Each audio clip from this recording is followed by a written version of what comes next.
It's an expensive time to be raising a family at the moment. It's expensive to put petrol in the car. It's even more expensive to put food on the table each day.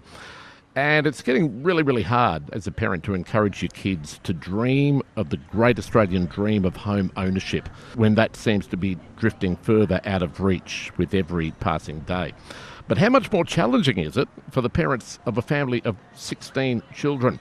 That is Toowoomba family, the Bonells. Jeni and Ray Bonell and their 16 kids are famous around the country as one of the biggest families in Australia. So I thought they would make an interesting couple to keep in touch with during the election campaign, to gauge their thoughts on the promises made by the major parties and to analyse them through the eyes of a couple of parents who probably know as much, if not more, about budgeting than the Federal Treasurer himself. Okay, so we've got 8 of our children living at home at the moment, which to other people is probably still a lot of kids living at home, but to us it's actually quite quiet. The smallest number of kids you've had for a long time. Long time, yes.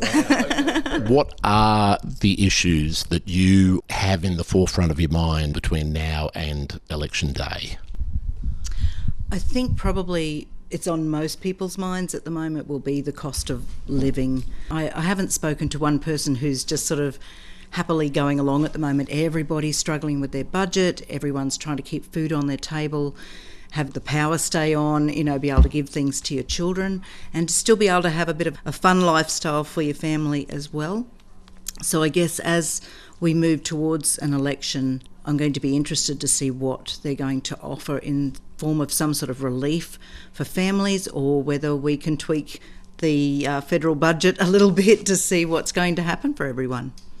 I guess there's a lot of elements to cost of living, cost of petrol, which seems to have stabilised at the moment but threatens to fluctuate again at any given time.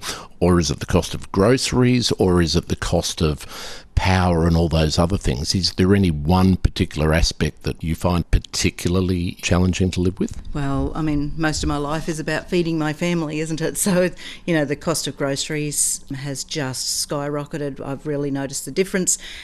Our budget hasn't changed, but as children grow up, they eat more, but then more children move out of our house, so it seems to have balanced out. And I was really hoping as each child moves out that we might get a little bit of spare money back into the family budget, but that's not happening. And I think, I'm getting quite creative with all of my budgeting now. What can we absolutely go without? I mean, we're very lucky in the fact that we don't have a mortgage to worry about. We paid that off many years ago, but having a big family also, then we have higher expenses with everything else. What would you particularly want to hear from the candidates? What questions would you want them to answer specifically? Well, I think, running a federal budget is a little bit like running my household budget, just on a much bigger scale. And I know about big scales, so this is bigger again and scarier. So I think we all know in a household that when you set a budget that you're not going to keep everybody happy. Somebody's going to miss out somewhere along the line. So there's always going to be somebody who's going to be a bit cranky with going without. I wonder what the government is going to do. Who's going to miss out? Is it going to be the families? Is it going to be our pensioners? Maybe it's our kids. I don't know. And I think I'm really concerned about what kind of policy they're going to have to help people with their budgets now and the cost of living so that we can find some relief. Yeah. But you can see that someone has to miss out, I guess. Well, I'm hoping it's not the common sense things, that the politicians can focus in on what's common sense and logical for families rather than just trying to win this race.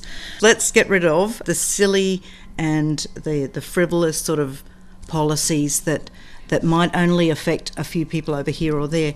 Let's look across the board at everybody and see if we can help as many people as we can with the common sense and the logical approach.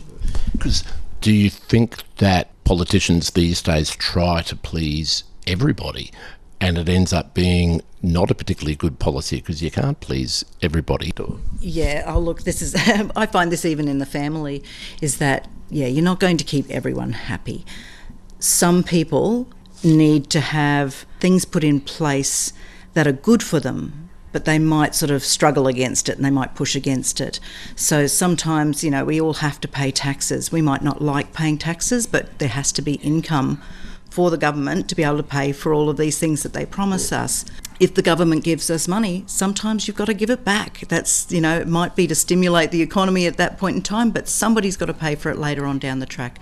So, yeah, I think you've got to be prepared that, you've got to have a thick skin, I guess, and the politicians would definitely have to have a thick skin because there are going to be people that are going to fight back against any of their policies. They definitely would have to have that. Jeni Bonell, Jeni and her husband Ray are going to be our community election correspondents. Once the election campaign starts proper, of course it's yet to be called, but we know it's coming.